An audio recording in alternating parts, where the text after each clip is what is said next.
प्रयागराज महाकुंभ का वो साधु जिसने लाखों लोगों के दिलों में आस्था की लौ जला दी। ये सच्ची कहानी। महाकुंभ मेला जहाँ लाखों लोग अपनी आस्था को लेकर आते हैं। यहाँ हर व्यक्ति कुछ खास लेकर लौटता है, लेकिन कभी कभी हमें ऐसे साधु या संत से मिलते हैं जिनकी कहानी हमारे दिल को झकझोर देती है। आज हम आपको महाकुंभ के एक ऐसे साधु की कहानी सुनाने जा रहे हैं जिनकी साधना, संघर्ष और प्रेम ने लाखों लोगों के दिलों में आस्था की आग जला दी। ये कहानी है स्वामी अघोरेशानंद की, जो महाकुंभ में आने वाले साधुओं में सबसे अलग थे। उनकी लंबी जटाएं, शांत चेहरा और आंखों में अद्भुत चमक। वह हमेशा कहते थे, ईश्वर का मार्ग त्याग से नहीं प्रेम से मिलता है। लेकिन उनका जीवन हमेशा ऐसा नहीं था। एक समय था जब वह एक आम इंसान थे और उनके जीवन में अंधकार के सिवा कुछ नहीं था। स्वामी अघोरेशानंद का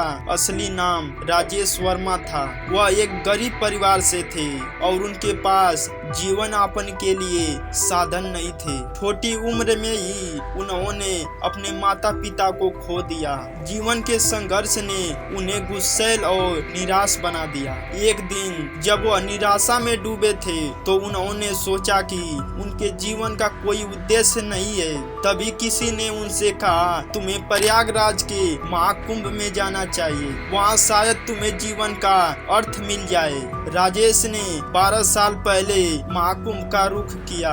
संगम में स्नान करते वक्त उन्होंने महसूस किया कि उनका जीवन अब बदलने वाला है। वही उनकी मुलाकात स्वामी शिवानंद से हुई, जो उस समय महाकुंभ में एक प्रसिद्ध संत थे। स्वामी शिवानंद ने उनसे कहा, तुम्हारे भीतर आग है, लेकिन इसे सही दिशा में जलाओ। अगर तुम अपने जीवन को दूसरों के लिए समर्पित कर दोगे तो यही आग तुम्हारे लिए प्रकाश बन जाएगी। उस दिन राजेश ने सब कुछ छोड़ दिया, घर, परिवार और अपना नाम। उन्होंने खुद को तपस्या, साधना और सेवा में लगा दिया। कठिन तप और वर्षों की साधना के बाद स्वामी अघोरेशानंद के रूप में पहचाने जाने लगे। उनकी जिंदगी का उद्देश्य अब सिर्फ एक था, लोगों की भलाई और उन्हें सही राह दिखाना। महाकुंभ 2025 में स्वामी अघोरेशानंद का नाम हर जगह गूंज रहा था।